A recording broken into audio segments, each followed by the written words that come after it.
It's really a very unorthodox and unacademic thing to do, to start a discussion with a group of psychologists on the subject of metaphysics. But we have to do that.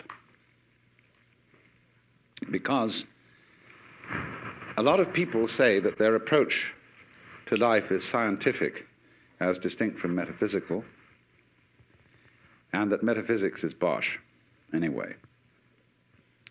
But everybody, by virtue of being a human being, is willy-nilly a metaphysician. That is to say, everybody starts from certain fundamental assumptions as to what is the good life, what he wants, what are his, shall we say, axioms for living. And I find that psychologists tend to be blind to these fundamental assumptions. Maybe it's truer of psychiatrists than it is of psychologists, but they tend to feel that they are scientists. They're rather bending over backwards to have a scientific status, because that, of course, is fashionable in our age. But you know, it's so amusing that when, say, let's take psychoanalysis, for example, as pointed out to many philosophers, that their philosophical ideas are capable of being shown to have a psychoanalytic reference. For example, John Wisdom wrote a book about the philosophy of Berkeley, in which he attributed a great deal of his point of view to his experiences in toilet training as a child. The philosopher is very grateful to the psychoanalyst for revealing to him his unconscious and its emotional contents. But the psychoanalyst must in turn await a revelation from the philosopher as to his philosophical unconscious and the unexamined assumptions which lie in it. So, if I may start by insulting your intelligence with what is called the most elementary lesson, the thing that we should have learned before we learned 1, 2, 3 and ABC, but somehow was overlooked. Now, this lesson is quite simply this, that any experience that we have through our senses, whether of sound or of light or of touch, is a vibration. And a vibration has two aspects, one called on and the other called off. Vibration seems to be propagated in waves, and every wave system has crests and it has troughs. And so life is a system of now you see it, now you don't. And these two aspects always go together. For example, sound is not pure sound. It is a rapid alternation of sound and silence. And that's simply the way things are. Only you must remember that the crest and the trough of a wave are inseparable. Nobody ever saw crests without troughs or troughs without crests, just as you don't encounter in life people with fronts but no backs, just as you don't encounter a coin that has heads but no tails. And although the heads and the tails, the fronts and the backs, the positives and the negatives are different, they're at the same time one. And one has to get used fundamentally to the notion that different things can be inseparable. That what is explicitly two can at the same time be implicitly one. If you forget that, very funny things happen. If therefore we forget, you see, that black and white are inseparable, and that existence is constituted equivalently by being and non-being, then we get scared. And we have to play a game called, uh-oh, black might win. And once we get into the fear that black, the negative side, might win, we are compelled to play the game, but white must win. And from that start all our troubles. Because you see, the human awareness is a very odd mechanism. I don't think mechanism is quite the right word, but it'll do for the moment.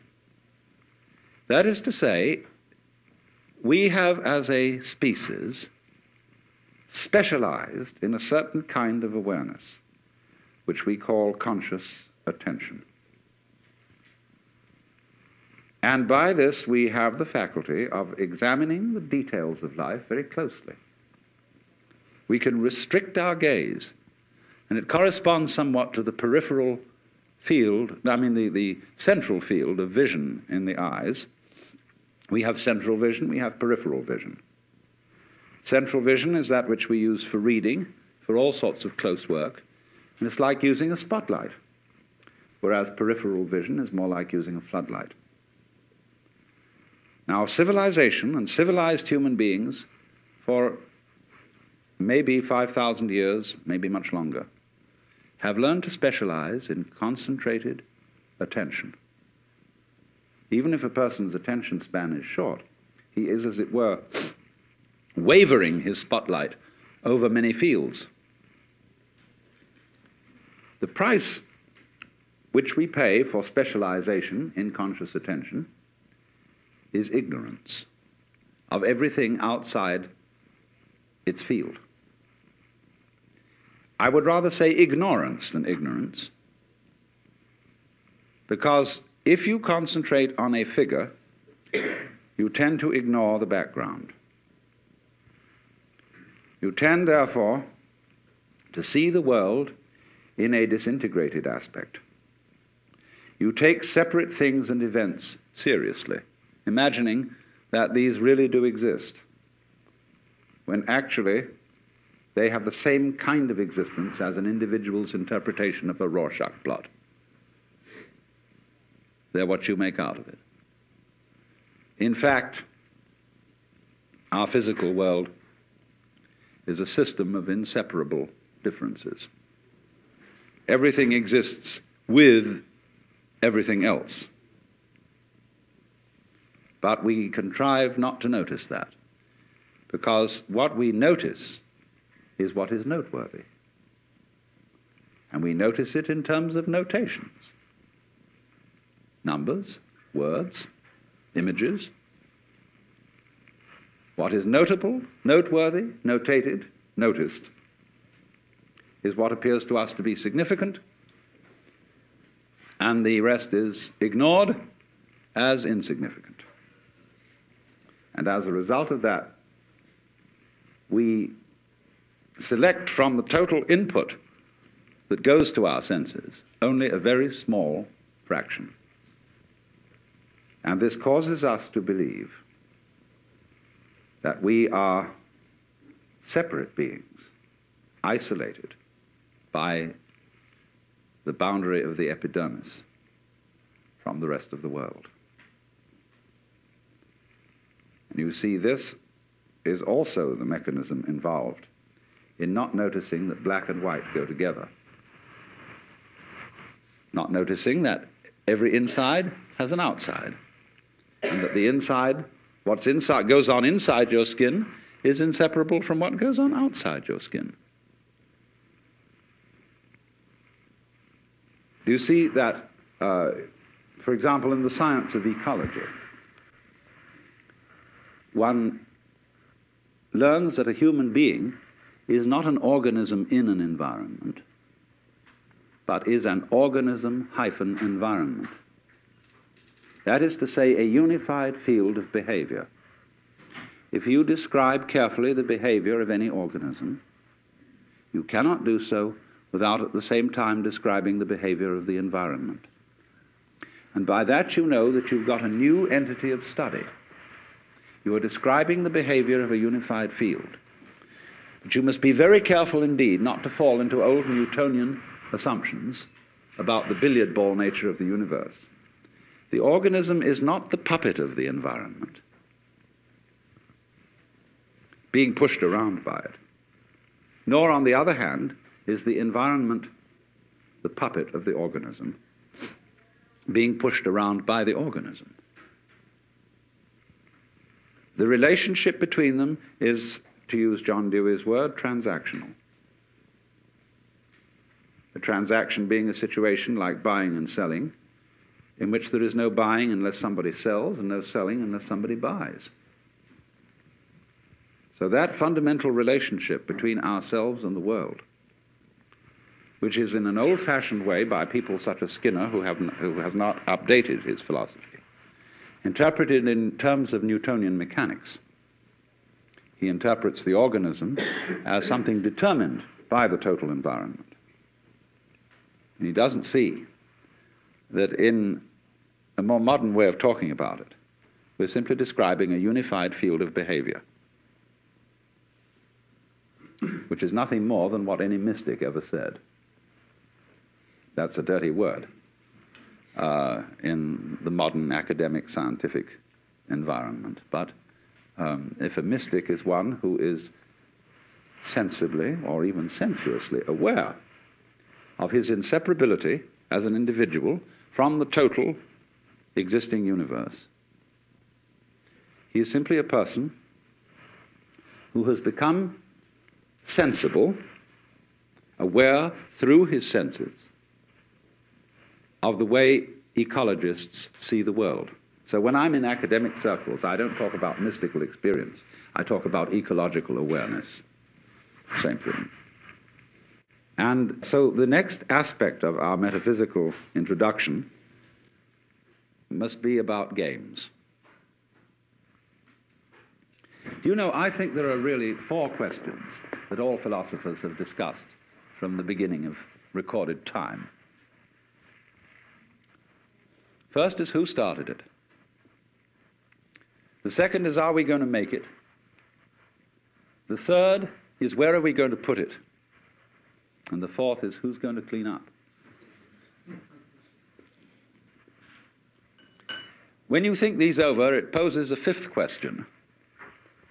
Is it serious? And that's the one I want to discuss. Is existence serious? Like you say to doctor, after he's looked at your X-ray picture, is it serious? What does that mean? It means, am I in danger of not continuing to survive? The question is, ought I to continue to survive? In other words, must I survive?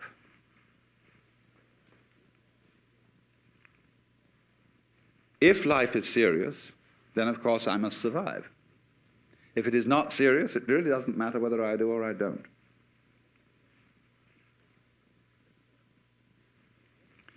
Now, in Western culture, it is practically a basic assumption that existence is serious.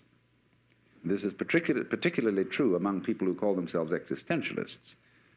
When they talk about a person who exists authentically, they mean that he takes his life seriously and other people's lives seriously. But the poet and essayist G.K. Chesterton once observed that the angels fly because they take themselves lightly.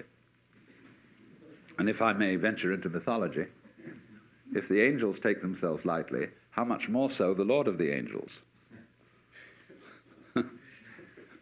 But you see, we have been brought up in a mythological context where the Lord God definitely does take himself seriously and is indeed the serious person.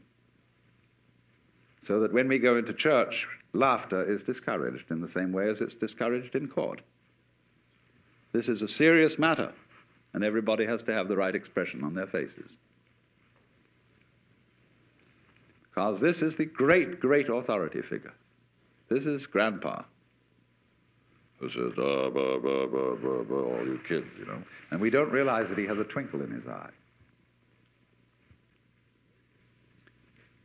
But the basis of it all is this, then.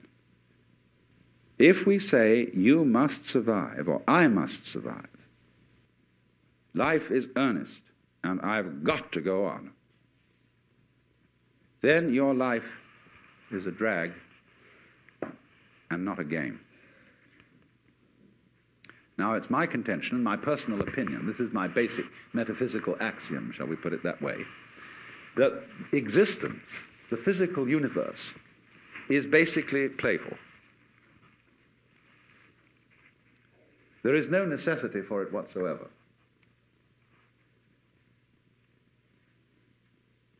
It isn't going anywhere. That is to say, it doesn't have some destination that it ought to arrive at. But that it is best understood by analogy with music. Because music, as an art form, is essentially playful. We say you play the piano.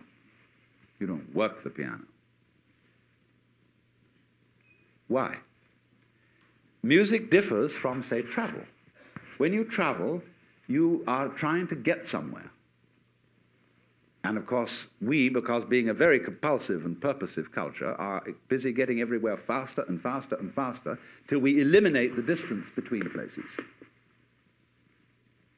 I mean, with the modern jet travel, you can arrive almost instantaneously. And what happens as a result of that is that the two ends of your journey become the same place. So you eliminate the distance and you eliminate the journey. Because the fun of the journey is to travel, not to obliterate traveling. So then, in music, though, one doesn't make the end of a composition the point of the composition. If that were so, the best conductors would be those who played fastest. And there would be composers who wrote only finales.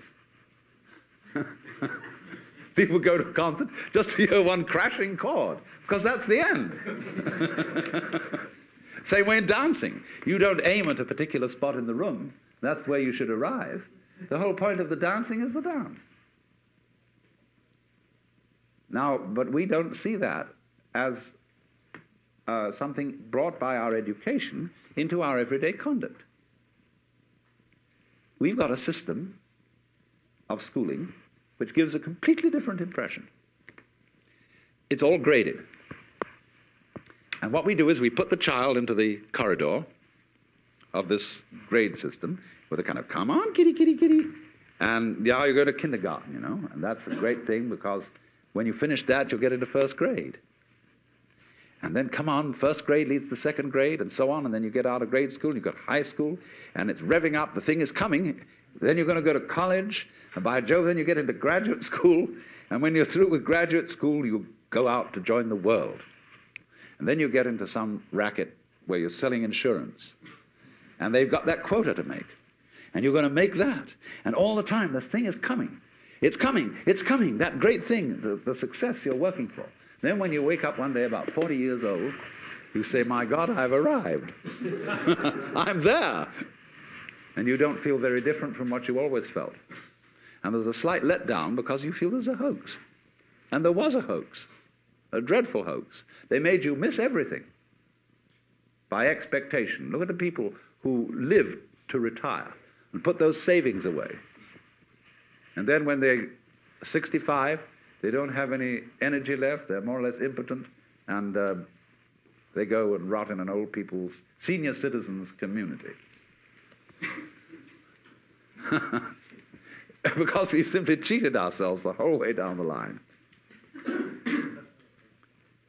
We thought of life by analogy with a journey, with a pilgrimage, which had a serious purpose at the end, and the thing was to get to that end, success or whatever it is, or maybe heaven after you're dead. But we missed the point the whole way along. It was a musical thing, and you were supposed to sing or to dance while the music was being played. But you had to do that thing. You didn't let it happen. And so, in this way, the human being sometimes becomes an organism for self-frustration. Let's take Korzybski called man a time binder. That means that he's the animal peculiarly aware of the time sequence. And as a result of this, is able to do some very remarkable things. He can predict.